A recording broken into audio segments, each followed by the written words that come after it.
မျောစင်ထက်ကမော်ပန်းပွင့်လေးဟိုရှိရှိကကဘာကြီးရဲ့အလဲဘဟိုမှာအသက်ဇီဝပန်းပွင့်ကြီးတပွင့်ရှိပါတယ်။အဲ့ဒီပန်းပွင့်ကြီးရှင်တန်နေမှသာကဘာပေါ်မှာတက်ရှိတွေရှိနေနိုင်တာပါ။ဒီပန်းပွင့်ကြီးကိုစောက်ရှောက်ဖို့နတ်သမီးလေးဖော်မှာတာဝန်ကိုစီရှိကြပါတယ်။နတ်သမီးလေးတွေဟာအချိန်ကြာလာတော့သူတို့ရဲ့တာဝန်တွေကိုပေါ့ဆက်လာကြပါတယ်။တရွက်နတ်သမီးလေးကငါကပန်းပွင့်ကြီးရဲ့အရွက်တွေကိုပဲဖုံးတုပ်ပေးနေရတာပြင်းစရာကြီးဆိုပြီးကစားထွက်သွားတယ်။ရေနတ်သမီးလေးကငါကနေတိုင်းရေလောင်းပေးနေရတာညောင်းလာပြီဆိုပြီးအိပ်ပျော်နေလိုက်တယ်။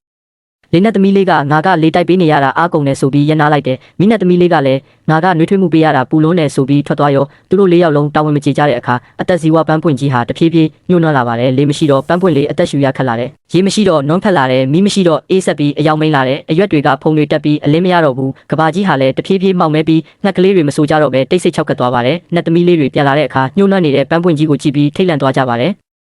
သူတို့တယောက်ချင်းစီရဲ့သေးငယ်တဲ့တာဝန်လေးတွေဟာတကယ်တော့ကဘာကြီးအတွက်ကြီးမားတဲ့အသက်သွေးကြောဖြစ်မှန်းနားလည်သွားကြတယ်သူတို့၄ယောက်အပြေးလွှားဝိုင်းဝန်းပြုစုကြပါတယ်တယောက်ကရေလောင်းတယောက်ကလေးမုတ်တယောက်ကနှွေးထွေးမှုပေးပြီးတယောက်ကဖုံတွေကိုတုပ်ပေးလိုက်တဲ့အခါဝုန်းခန့်နဲ့ဆိုတဲ့အတန်နဲ့အတူပန်းပွင့်ကြီးဟာပြန်လဲပွင့်လန်းလာပြီးကဘာကြီးလည်းပြန်လဲဆိုပြီးသွားပါတော့တယ်